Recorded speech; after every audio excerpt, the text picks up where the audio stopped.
All right, Baker, what's going on, man? Chop and roll. Here we go. Big night tonight. Big night. It feels a little weird being on a Friday. Had to work today. Um, got home just a little bit ago for my daughter's tennis. Um, so it feels a little different, and it's also playoff football. So I'm here for it. I'm ready. Um, Let's roll, let's right? see. Yeah, all or nothing right here. Here we All go. right. Well, when you talk in Alabama and Oklahoma, um, to me, this is the matchup, right, of the first round of the Yep. playoffs.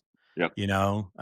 Because looking at Alabama, to me, the big question is, are they a different team than they were 5 or 6 weeks ago, right? Because they look different against Georgia. Yeah. But, Yeah.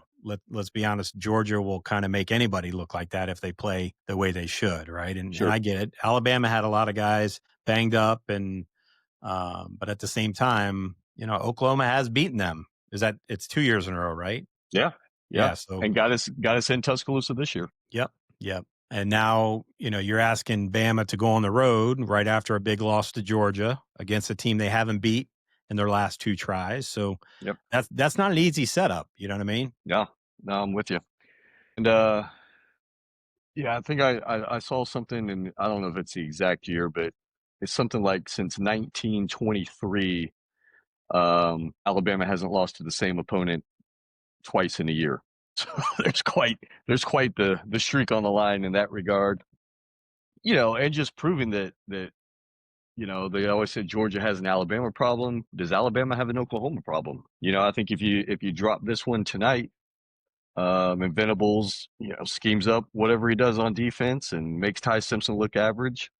I think as an Alabama fan, it's fair to say that we may have an Oklahoma problem or a Venables problem, whichever. But we don't lose three straight games to very many people. So if Oklahoma can do it tonight, that would be quite the talking point, I think, for Alabama fans in the offseason.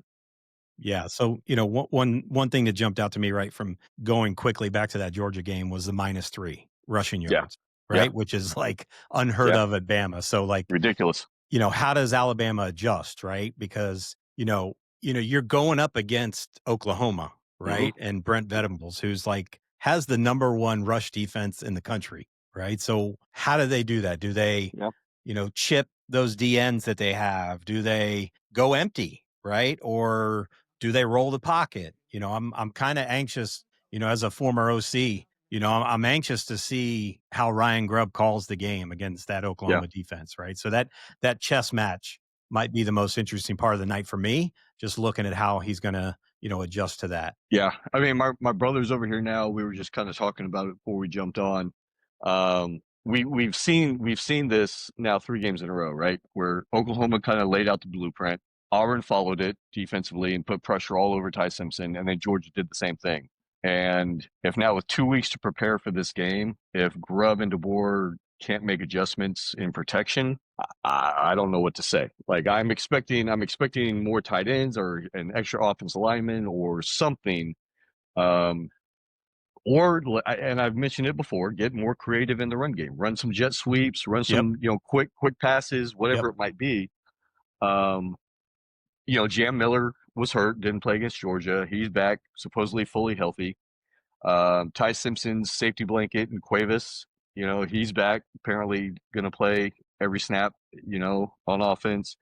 If that's true and those two guys are healthy, I think we can move the ball enough to be successful. You still got Bernard and Ryan Williams, um, and Horton. We still got the weapons, um, but we can't run a play action pass without the threat of it at least being able to run the ball and pick up some yardage. Right? Yeah. Who's gonna bite on a play action when you're not really running the ball? So I think early on, and I don't know, maybe we get the ball first, and I don't care if we go 3 and out. I think we need to run the ball at least twice, first and second down, try to get something going there, get the offense lubed up a little bit, we get the offensive lineman lubed up, because I think without the threat of a run game, we may fall into the same trap we did last time, which is 3 turnovers, 2 interceptions, and a sack fumble, and that's what cost us the game against them last time. So Yeah. And I'll be honest, I'm a little bit opposite of that.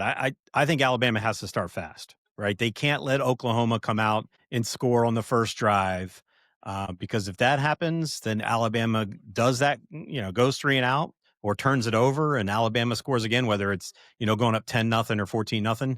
I don't know. After that Georgia loss, that may be, when doubt starts to creep in a little bit, Yeah, yeah. No, you're not wrong. I mean, I'd love to blitz them like we did at Auburn, come out 17-0, and then hopefully not hold on for dear life, but at least have that cushion.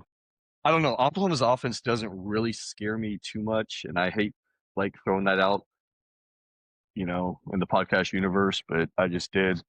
Mateer came out this week and said he feels as healthy as he's been all season. But they beat us 23-21. We gave up the 40 whatever yard punt return, on our first offensive possession, and that led to 3 points, pick six, and the strip fumble and the other turnover. I mean, that was all their points. Yeah. They didn't really move the ball. They were just in plus field territory all night. And that's what gave them the 23 points. I like our defense. Overton's out. But I mean, yes, that's a big loss on the line. And I don't know if it really makes that big of a difference in this kind of game. We'll see how committed Oklahoma is to the run.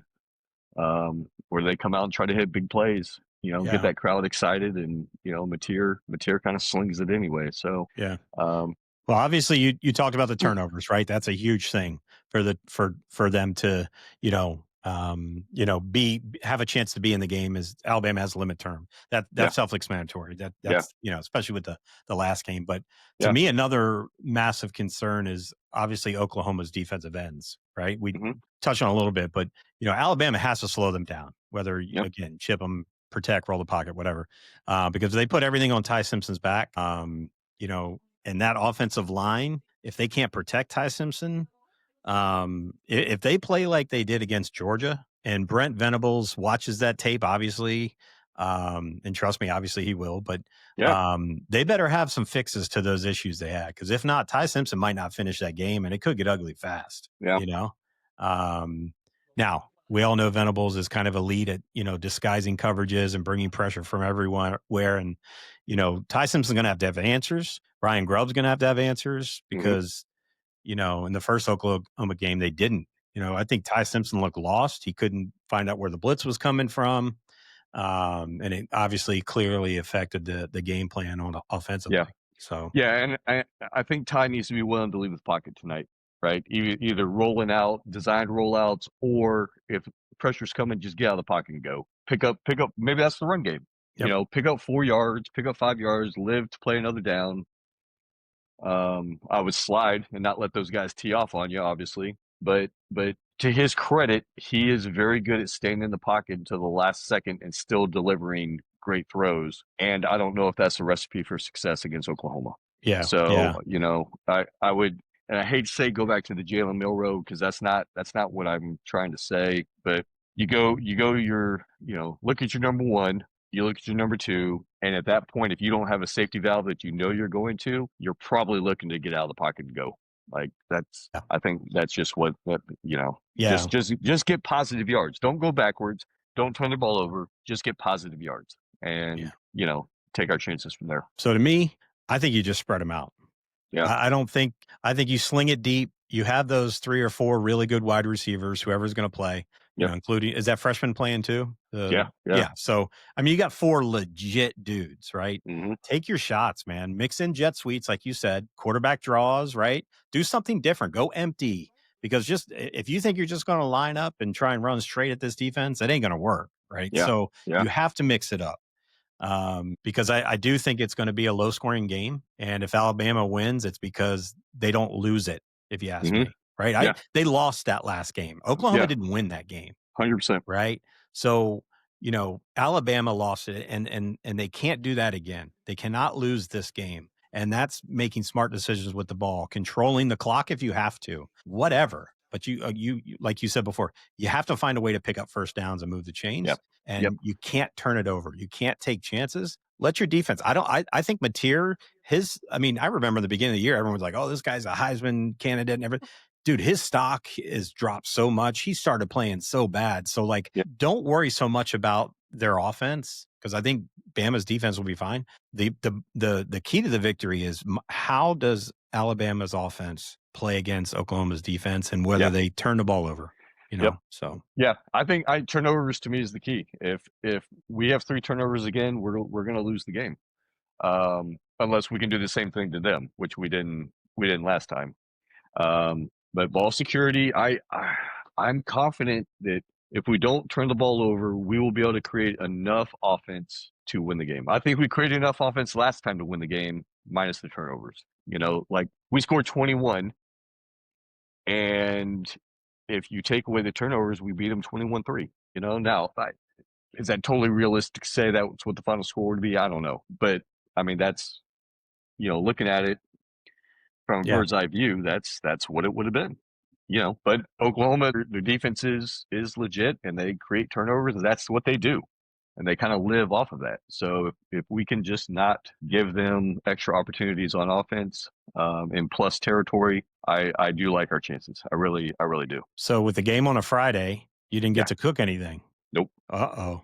We ordered pizza. We're doing pizza. Boy. You're not superstitious, are you? No, I mean we've gone low key before for certain games. Pizza but it is Suprema? weird. Do you go Pizza Suprema or what? Yeah. No. It's a must. No. Turn around looking at game day to see if they got the bars on yet. Yeah. We'll get out of here. I got my lightning stuff on since football season's over for me. I was there. Yeah. What is that? On the Florida State side? Oh, it's lightning season already. I'm done. So, all right. Well, we'll get into predictions. Okay. When I look at this matchup tonight, I hate to say it, brother, I think Oklahoma gets it done. Okay. I think the environment matters. I think 100%. That defense comes alive. I think it stays low scoring. And I think Oklahoma makes fewer mistakes and fewer turnovers than Alabama. Now, if that happens, if Alabama loses, are people asking questions tonight on the message board? Is DeBoer gone? Is he going to Michigan? Was he distracted? Are there rumors more than we thought they were? Is he the guy? Can he beat Oklahoma? Can he win a playoff game? All that stuff starts to turn in Bama Nation, right? I mean, maybe. He preemptively put out a statement, I think it was on Sunday, knowing he wasn't going to see the media until Tuesday, saying that he has not talked to anybody. He has no interest in any other jobs. He's has happy not talked to anybody. No, he has not talked to anybody. Right. Who's his agent? I don't know. I'm sure he has talked to people. I'm sure it's Sexton. Yeah, he has talked to people. And the first question in Tuesday's media appearance was, are you going to be the head coach at Alabama next year? Like, it's there. If he loses tonight, I think there will be a fringe group of fans. I mean, everybody's going to be upset in the moment, right? Like, I'll be upset in the moment. And when I wake up tomorrow morning, unless we lose 42-0, I still think DeBoer is the guy. Like, the more I listen to him, the more I've seen it. Yeah. And I don't think he leaves Alabama for another college job. I just don't. Like, I wouldn't. I mean, especially where Michigan is right now. Like, why would you step into that mess? I mean, they just launched an investigation on their entire athletic department. Their AD may be fired. They've had multiple things pop up in the last 3-4 years. I would not leave Alabama for Michigan. I think you're stupid. You have everything you need at Alabama. Now, is the path harder? Yes. Is it going to stay harder with Lane at LSU and things? Yes. I mean, but you still have everything you need to win there. Again, you can lose 3 games and be in the playoff. So I don't think you lose. I mean, I don't think you leave, even if you lose. But crazier things have happened. They have. So Nick Saban left the Dolphins to go to Alabama. Yeah. So I don't know if I compare that, but okay. All right, my prediction, and then I want to hear what you think, because I'm sure it's going to be Roll Tide. Oklahoma, again, low-scoring game. I think it's Oklahoma 23, Alabama 16. Okay. That's funny. I'm about flip-flopped with you. Yep. So I've been going back and forth all day. I've got Bama 24-14 or Bama 27-14. I'll go 24-14 just because I think it's going to be a dogfight. It's going to be close. Yeah. It's definitely going to go in the fourth quarter. And I'm going to say Alabama's defense makes a play late. turns the favor, maybe even a pick six or a scoop and score. They kind of puts the game away. So I don't know. Vegas has had Alabama favored all week. And then it It switched. really, yeah, really, really surprised me. But like we say almost every week, is Vegas knows. Like, what do they know? They Um, know that if they swing it one way or the other, more people will bet. That's all they care about. They just want as much yeah, money as possible in the game. I don't So, know. I mean, if Alabama wins, I think it's gonna be like 24-20 or twenty-four Yeah, 21. I think it's gonna be very close. I hmm think the game's gonna be one score, whether it's a field goal or a touchdown. Somebody's gonna yeah, be driving at the end. Someone's gonna make a play. Somebody's not. I yep, mean, that's how even these teams are. Like somebody is gonna make a play, and it may be in the first quarter. Something yeah, funky may happen, right? yeah. But somebody Like, is gonna make a play on one side of the ball, and that's gonna determine the game. So yeah, I honestly believe that that first punt return for Oklahoma against Alabama in the first game set the tone for the entire game. It just threw all the energy off in the stadium. It was kind of a shocking to see, us give that up and then to give up the 3 points. And it took us a while to get going on offense. So there was no excitement in the stadium. You're sitting on your hands until something right. happens. If we can flip that script and do the same thing to them, like I'd be fine with a 0-0 game at the end of the first quarter where nothing happens and the crowd kind of loses a little enthusiasm. We just kind of go back and forth, exchanging blows. I'm kind of with you though. I think we're going to take some shots. I think we're You going to try have to to. make some You have explosives. to. Yep. I mean, you can't run the ball, so Um, just take shots, line up, and right. just sling it. Again, roll the pocket, leave another man to chip or max protect, and just sling it and make them cover you. Yep. So it'll be interesting, though, man. I'm Yeah. sure we'll be texting during the game. We will, and I just hope we don't get too gimmicky. I'm cool with a little, spice with the run game and swing passes, quick throws, whatever. But until we need it late in the fourth quarter and Grubb pulls out one of his crazy plays he's got, I don't want to see it like in the second quarter. Let's line up and play football. Yeah. Um, I still think my you biggest know, key of the game, besides turnovers and O-line protecting Ty Simpson, is starting fast. Like the first yeah, 8 minutes of that game are crucial. Like if yeah, they let Oklahoma go up and get rolling, that place, I've seen it with Florida State yeah, when they played there years ago. I mean, they got up on them quick and you couldn't dig your way out of it, especially with that defense they have now. If you yeah, go up 10 points is huge. That's almost like 3 possessions, it feels like. yeah. You know what I mean? With field goals and stuff. So, hmm they can't start slow. Bama has to come out either defer and get a stop or take the ball if you have a good script for your first 10 and run those plays like you've been running for the last couple weeks. So, Yeah, my preference would be to start on defense. Get a quick stop, get some good field position, and then and yep. then play from there. But Yep. we'll see. All right, man. Well, are you But nervous? yeah, what time? 7:04. Got 7:04. We got what, an hour before kickoff? 56 minutes. Yeah. Okay. All right, brother. Good luck tonight. I'll be I cheering for you. appreciate it. Okay. Appreciate it. All All right. right, man. See you. See ya.